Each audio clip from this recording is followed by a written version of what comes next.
कई बार हम सोचते हैं कि दांत में बस छोटा सा दाग है और दर्द भी नहीं कर रहा है तो उसे जाने देते हैं। यही दाग धीरे धीरे अंदर तक दांत की जड़ों तक भी पहुंच जाता है और तब वो दर्द करता है। और जब वो दर्द करता है तो उसके पहले सिम्टम होते हैं या तो ठंडा गर्म लगना या दांत में खाना का फंसना। उस दौरान भी हम मेडिकल स्टोर से दवाई लेते हैं और किसी तरह से काम चलाते हैं।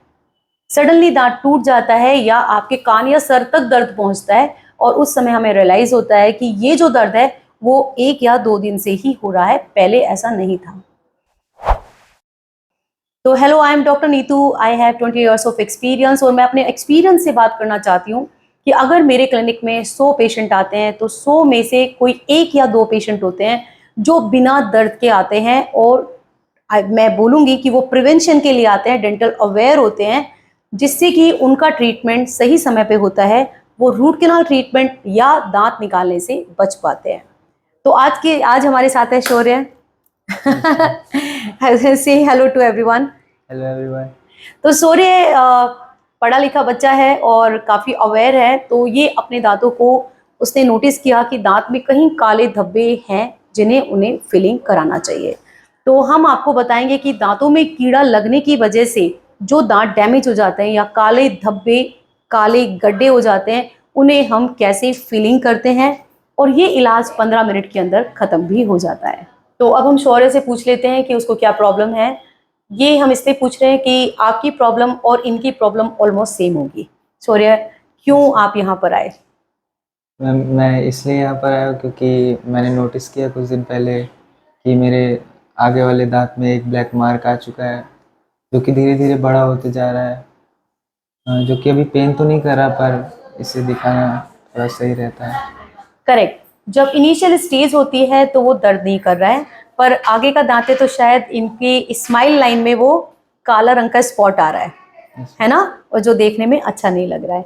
तो अब हम देखते हैं वो स्पॉट कैसा है। अगर हम देखें, ये लेटरल इंसाइजर है और यहाँ पर है ये ब्लैक सा स्पॉट। ये अभी फिलिंग से ठीक हो जाएगा। एक छोटी सी बात बताते हैं कि ये कीड़ा लगता क्यों है।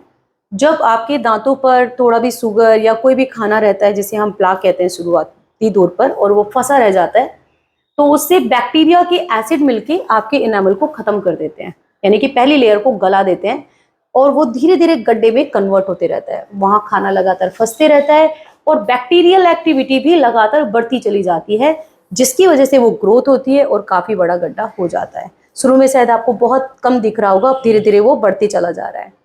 तो अब आती है बात, अब हम फीलिंग कैसे करते हैं। पहले हम आपको बता देते हैं, फिर प्रोसीजर आपको दिखाएंगे। बहुत सिंपल तरीका होता है। जितना भी ये डिकेड पार्ट है, जिसको आप बोलते हैं कीड़ा लग गया या फिर बोलते हैं सड़न हो गई, सबसे पहले उस सड़न वाले पार्ट को हटाया जाता है और क्लीन किया जाता है। वो इसलिए हटाया जाता है ताकि वो और ज़्यादा गहराई में ना जाए, वो डिके वहीं रुक जाए। उसे हम पूरी तरह क्लीन करते हैं। क्लीन करने के बाद देखा जाता है कि आपके उस केस के लिए कौन सा मटेरियल अच्छा है। कई बार कंपोजिट अच्छा होता है और कई बार ग्लास आइनोमर सीमेंट अच्छा होता है। तो इनके केस में क्योंकि आगे का दांत है तो हम करेंगे सिरेमिक से, हम करेंगे कंपोजिट से।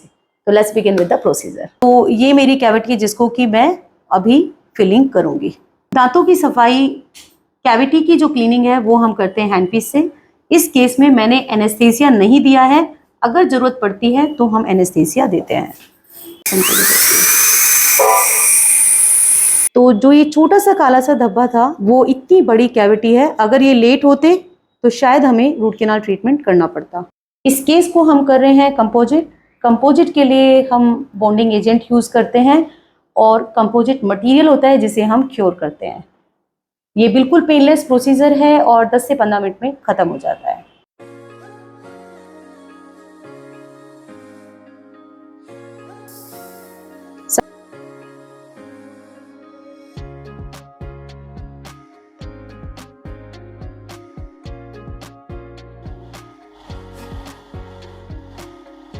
तो ये हमारा कंपोजिट मटेरियल है जिसको कि हमने पूरी तरह मर्ज कर दिया। टूथ कलर होता है, अच्छा शाइन देता है और पता नहीं चलेगा कि कहाँ पर हमारा फिलिंग हुआ था। कंपोजिट फिलिंग को क्योर करते हैं ताकि वो सेट हो जाए। तो फिलिंग होने के बाद कंपोजिट फिलिंग को हमेशा पॉलिश किया जाता है। हमारे पास डिफरेंट इंस्ट्रूमेंट होते हैं ताकि उसकी शाइन और लस्टर अच्छा आ जाए। ये जो टूथ था जिसको अगर आप छोड़ देते तो शायद रूट कैनाल ट्रीटमेंट करना पड़ता, जो एक्सपेंसिव होता है और बहुत टाइम कंज्यूमिंग होता है और कभी कभी पेनफुल हो सकता है। तो शौर्य, इस प्रोसीजर में आपको कितना पेन हुआ, कितना दर्द हुआ? पेन तो बहुत कम था, मतलब नॉर्मल अब हुआ है तो उतना देखना पड़ेगा। जो भी था ठीक हो गया अब, चाहे वो। अभी दांत देखने में कैसा लग रहा है? अभी एकदम सेम जैसे था वैसे ही लग रहा है। ओके, इसमें अब हम शौर्य को और आप सभी को बता देते हैं कि आपको क्या प्रिकॉशन लेने चाहिए ताकि आपको ये फीलिंग निकले ना और कोई दिक्कत हो नहीं।